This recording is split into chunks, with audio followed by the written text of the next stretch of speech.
Temos muito orgulho de anunciar que ele vai cumprir aí um papel fundamental numa chapa negra, operária e socialista, companheiro Hertz.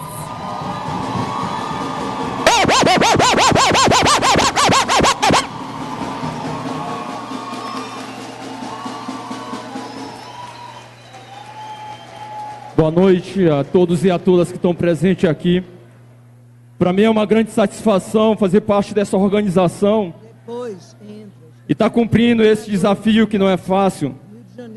Mas mais importante do que isso é a gente compreender que o peso na costa desse partido, de cada um dos militantes dessa organização, está cada vez maior. O capitalismo está passando uma das maiores crises da sua história, mas eles não conseguiram derrotar a resistência da nossa classe.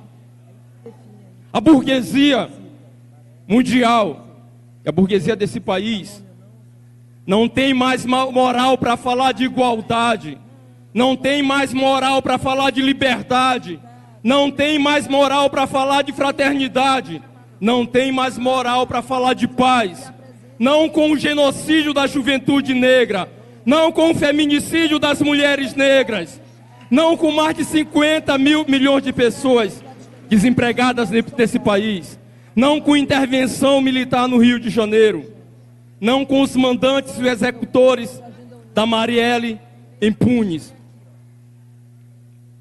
No próximo mês, dia 13, vai fazer 130 anos da abolição da escravidão, do país que mais importou africanos escravizados, do país que fez a sua independência mantendo a escravidão, do país que fez a sua abolição sem reparações para o nosso povo, sem reforma agrária.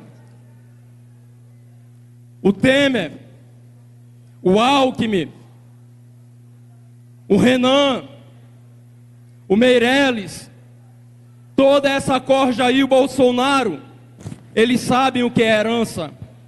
Eles sabem o que é herança. Eles são os herdeiros daqueles que por mais de 350 anos escravizaram o nosso povo. Nós não sabemos o que é herança. Herança para o nosso povo, reparações para o nosso povo, foi cadeia, foi desemprego, foi subemprego, foi racismo, foi humilhação.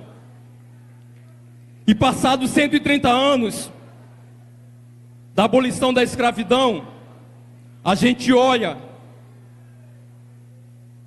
o cargo mais importante da República Capitalista Brasileira e vê um fiel representante da Casa Grande, um legítimo representante da Casa Grande, que é o Temer.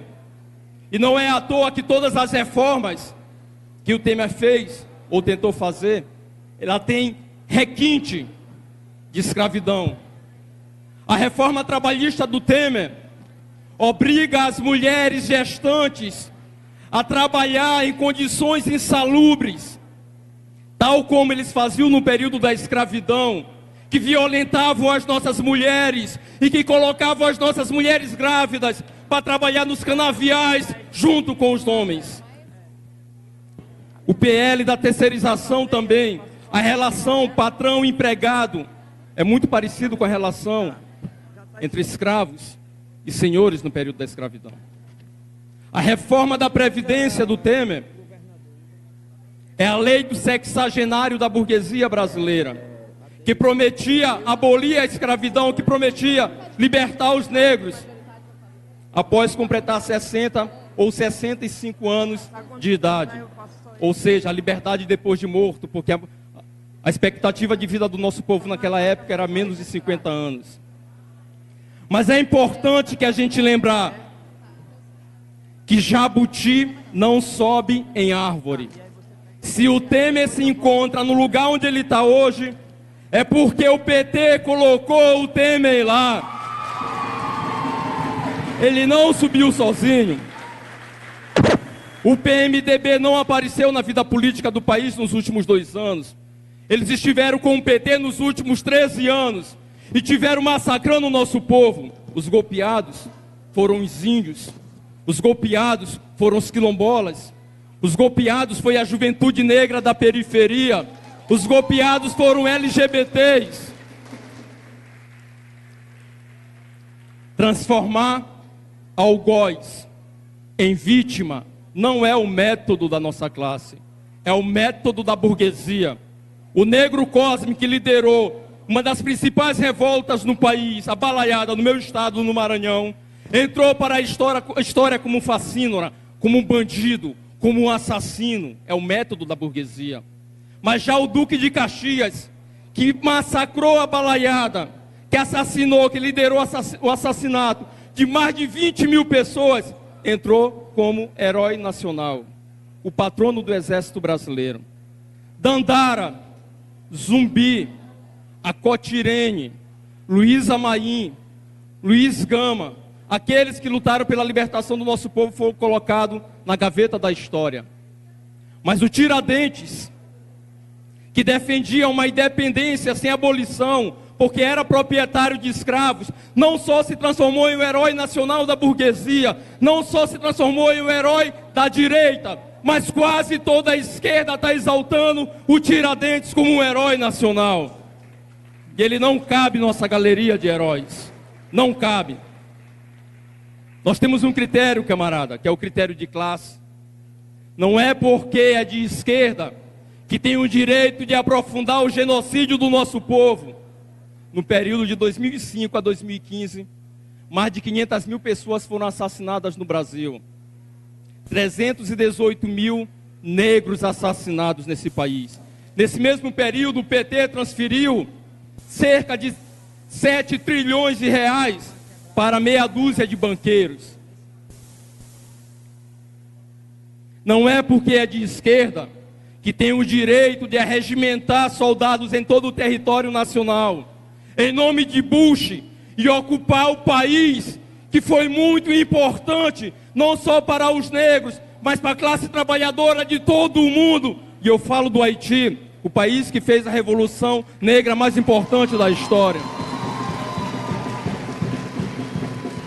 As mais de 2.000 mulheres negras que foram violentadas pelos soldados da MINUSTAH, nós temos que colocar na conta do PT, na conta do PMDB, e mais à frente a gente vai ter que ajustar essas contas com eles. Não é correto também, por ser de esquerda, no país que mais assassina transexuais, não é porque é de esquerda que tem o direito de vetar o kit anti-homofobia. A Dilma fez isso. A Dilma fez isso. Os bolcheviques, camaradas, o partido que fez a revolução mais importante da história da humanidade, a Revolução de 1917, de outubro de 1917, tinha uma coisa que eles valorizavam muito, que era a memória dos seus mortos. Os operários que estavam indo para a guerra, os camponeses que estavam indo para a guerra. Nós não estamos vivendo uma situação parecida com a da Rússia, mas os nossos estão sendo abatidos também na guerra, e nós temos que honrar a memória dos nossos mortos. Nós temos que fazer isso, honrar a memória dos nossos mortos. Fazer como os bolcheviques, porque não são números mortos, são seres humanos da nossa classe que estão sendo mortos. Portanto, são números vivos, vivos na nossa memória, e nenhuma organização, seja ela de esquerda, seja ela de direita, vai apagar o massacre de 13 anos de governo do PT contra a população negra desse país.